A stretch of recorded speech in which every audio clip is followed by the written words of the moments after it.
29 de septiembre se conmemora el Día Mundial del Corazón. Momentos como para tratar de trabajar en lo que yo creo que es más importante en la salud, como es la prevención. Pero lo vamos a dialogar con el doctor Juan Pablo Costabel, que es jefe de la Unidad Coronaria e Internación del ICBA, Instituto Cardiovascular de Buenos Aires. Muy buenas tardes, doctor Costabel. José Bouza al habla.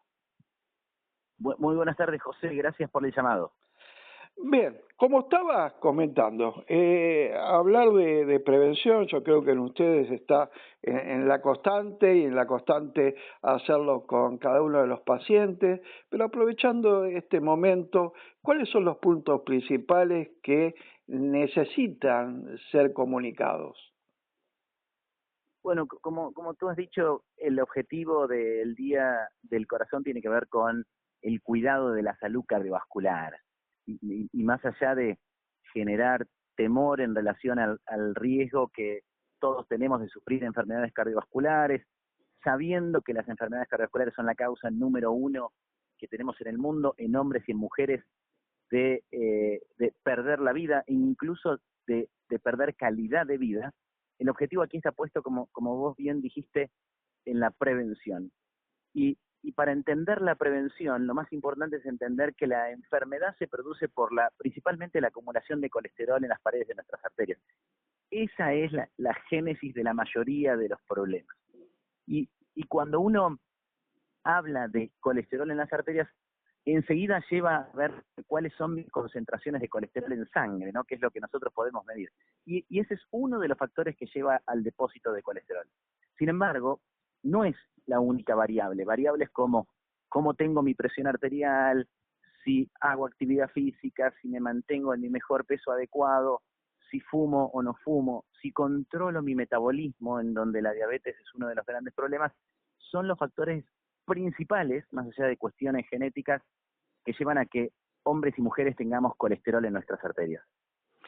Pensándolo desde el punto de vista, digamos, aleccionario, de tratar de aleccionar a la persona en esos cuidados, ¿se cumple por parte de la generalidad de las personas esos cuidados que bien ha mencionado?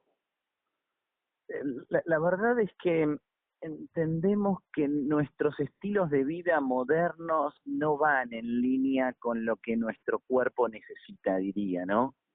Nuestro estilo de vida moderno en general, y lo que muestran las estadísticas, es que el sobrepeso es una situación que viene en aumento, el sedentarismo es una situación que viene en aumento, el tipo de dieta que hacemos viene empeorando, digo en términos generales, ¿no?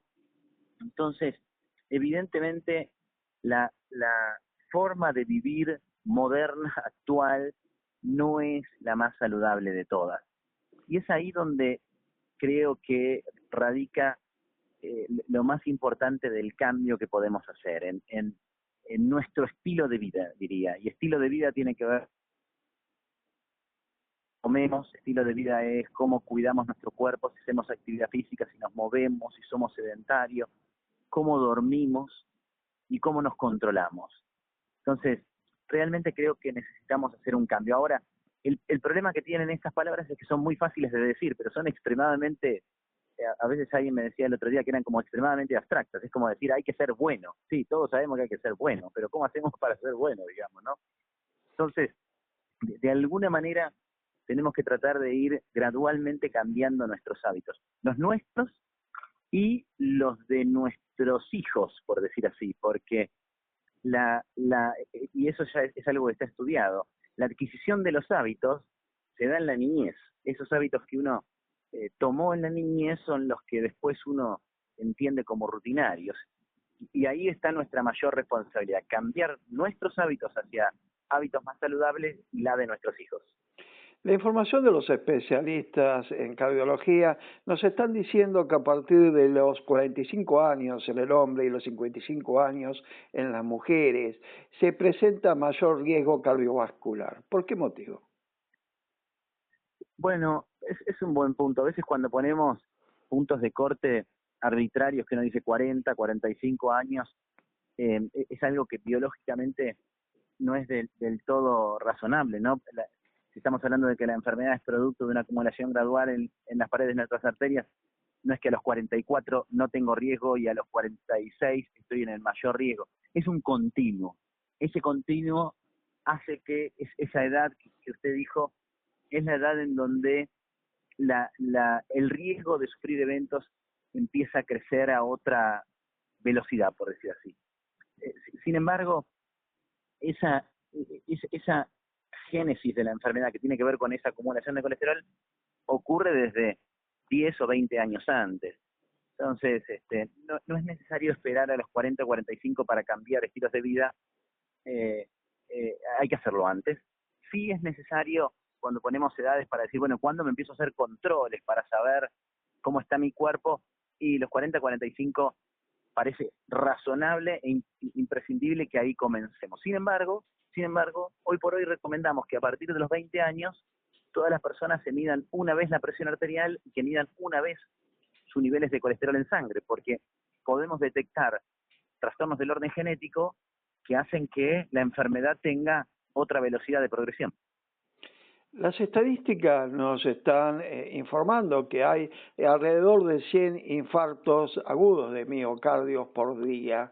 ¿Esto representa algo en disminución o en aumento en la Argentina? Bueno, lamentablemente, si es por estadísticas, tenemos mucho por mejorar. O sea, no tenemos estadísticas sólidas en nuestro país. Sin embargo, entendemos que nuestro país no escapa a la situación del mundo en general, ¿no? Por lo menos del mundo occidental, más allá de cuestiones económicas. Yo diría que en términos generales hay una ligera reducción del número de infartos. Hay una ligera reducción del número de infartos, producto de que hay mayor utilización de fármacos que reducen ese riesgo. Y ahí el principal, y ahí lo digo de nuevo, el principal fármaco que ha modificado la tasa de eventos como infarto o accidente cerebrovascular son las estatinas, esos remedios que reducen la producción de colesterol de nuestro hígado. Y insisto con esto porque en los últimos años han sido erróneamente demonizados o erróneamente subestimados el beneficio, y si uno tiene que decir qué es lo que cambió esta estadística, son las estatinas, sí. Mucho se ha hablado del término muerte súbita. ¿En qué consistiría la muerte súbita y por qué se da cuando probablemente estamos viendo una persona en condiciones que ha cumplido a lo mejor toda la gama de prevenciones que ha marcado? Bueno, es un buen punto. La muerte súbita es algo que es extremadamente choqueante, traumatizante para todos, por supuesto, y en realidad el término lo único que acuña es el concepto de inesperado y rápido. Es decir, una persona que no esperábamos, que no exteriorizaba una situación para sospechar que podía tener un desenlace fatal, tiene un desenlace fatal en muy poco tiempo. Entonces, ahora, como usted dijo antes, muerte súbita significa que el paciente hizo todos los controles. No. Y por eso, afortunadamente, las muertes súbitas, en un gran porcentaje, son evitables. En un gran porcentaje. ¿Y por qué digo? Porque si uno ve abajo de los 40 años en términos generales, o sea, en las personas con muerte súbita de menos de 40 años, la causa suele ser genética. La causa suele ser genética o inflamatoria adquirida cardíaca. Ahí está. Y esas causas genéticas son detectables a través muchas veces de estudios sencillos como un electrocardiograma, un ecocardiograma, junto con el conocimiento de la historia clínica. Entonces, esas se previenen. El segundo punto es arriba de los 40 años, por decir así. Las causas tienen que ver con infarto de miocardio. Si una persona tiene una muerte súbita arriba de los 40 años, uno tiene que decir, y 80% de probabilidad de que haya sido un infarto. ¿Y cómo puede ser un infarto si esa persona lucía bien, hacía ejercicio, estaba delgada? Bueno, tenía colesterol en las arterias, y ahí es donde este resto de los factores que decimos incluidos los genéticos, pueden tener que ver, y esos son detectables a través de estudios cardiovasculares. Por eso es que la mejor forma de prevenir la muerte súbita es realizar adecuados controles, chequeos cardiovasculares. Y la otra parte de la muerte súbita, lamentablemente, es que cuando ocurre, la aplicación de reanimación cardiopulmonar precoz y la utilización de desfibriladores externos automáticos salvan vidas, salvan vidas. Y ahí también tenemos mucho para hacer, porque el conocimiento de técnica de reanimación cardiopulmonar, que es una cosa sencilla en la población, es muy bajo, y la disponibilidad de desfibriladores externos automáticos también es mucho más baja de la que necesitaríamos. ¿Cómo me doy cuenta, con poco conocimiento, que estoy en presencia de una persona que está sufriendo un posible infarto de miocardio? Bueno, yo diría que en el caso del infarto, es el que lo sufre, el que más tiene la capacidad de detectarlo. El dolor que se produce en el centro del pecho o en los hombros o en las muñecas, asociado a que es un dolor muy característico, eh, paradójicamente característico, porque no se le parece al dolor que uno tiene cuando recibe un golpe, no se le parece al dolor que uno tiene cuando tiene gastritis y esa acidez que decimos. No, no es un pinchazo, es un dolor más bien sordo, muy difícil de explicar. Ese dolor incaracterístico de esa forma es el que nos tiene que llamar la atención. Es un dolor que no cede rápidamente, que dura más de 5 minutos, que a veces se asocia con transpiración, mareos, falta de aire.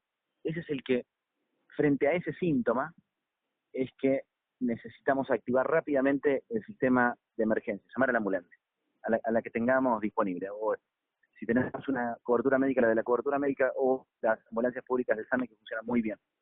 Y ahí es donde la detección requiere la realización de un electrocardiograma, o sea, un estudio sencillo, barato, y ahí uno puede hacer el diagnóstico.